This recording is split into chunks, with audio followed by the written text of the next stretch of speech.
నిజామాబాద్ రైతులను నేను అడుగుతున్నా, మీరు చెప్పండి. 25,50,000 మంది రైతులకు 21,000 కోట్ల రూపాయలు 2 లక్షల వరకు రైతు రుణమాఫీ చేసి ఉంటేనే లెక్కలు చూసి మరి కాంగ్రెస్ పార్టీకి ఓటేయండి. ఒకవేళ 2 లక్షల రూపాయల వరకు 25,50,000 మంది రైతులకు 21,000 కోట్ల రూపాయల రైతు రుణమాఫీ చేసింది నిజమైతేనే ఇవాళ కాంగ్రెస్ పార్టీకి ఓటేయండి. ఇదే కాదు, ఇవాళ రైతు భరోసాలో ప్రతి ఎకరాకు 6,000 చొప్పున సంవత్సరానికి 12,000 ఇవాళ రైతు భరోసా మీ ఖాతాలలో పడితేనే కాంగ్రెస్ పార్టీకి ఓటేయండి. ఇవాళ మీకు ఉచితంగా 24 గంటల కరెంట్ ఇస్తేనే కాంగ్రెస్ పార్టీకి ఓటేయండి. ఇవాళ శ్రీరామ్ సాగర్ అయినా నిజాం సాగర్ అయినా ఈ ప్రాంతంలో నీటి ప్రాజెక్టులను కట్టి ప్రజలకు అందుబాటులో తీసుకొచ్చి నీళ్లు తీసుకొచ్చి రైతులను ఆదుకున్నది కాంగ్రెస్ పార్టీ అయితేనే గుత్పా అలీసాగర్ లాంటి ప్రాజెక్టులను కాంగ్రెస్ పార్టీ ముందుకు తెచ్చింది. కాబట్టి ఇవాళ నిజామాబాదులో పసిడి పంటలు పండుతున్నాయి.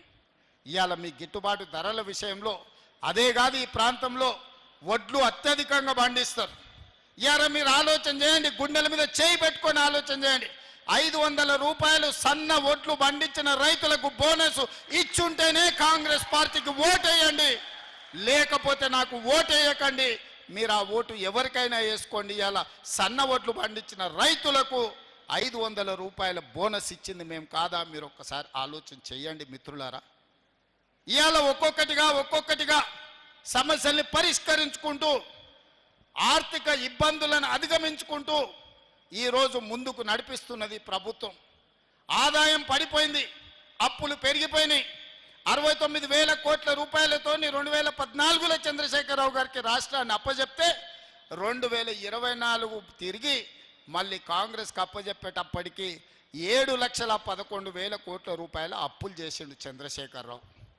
ఆనాడు సంవత్సరానికి 6,500 కోట్ల రూపాయలు అప్పు చెల్లించేది ఉంటే ఈనాడు ప్రతి నెల 6,500 కోట్ల రూపాయలు నేను అప్పు చెల్లిస్తున్న సంవత్సరానికి 75,000 కోట్లు ఈరోజు కేసీఆర్ చేసిన అప్పులకు అసలు మిత్తి నేను కడుతున్నా.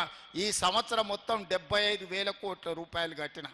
ఈయన తెచ్చిన అప్పులకు అసలు మిత్తి కట్టడానికి నేను కొత్త అప్పులు చేయాల్సి వచ్చింది.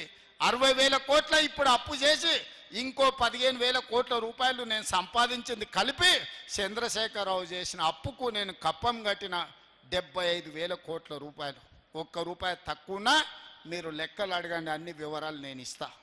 ఇవాళ చంద్రశేఖరరావు మనల్ని అప్పుల కుప్పగా తయారు చేసిన రాష్ట్రాన్ని పరిష్కరించుకుంటూ ఒకటొకటిగా పరిష్కరిస్తూ ముందుకెళ్తున్నా.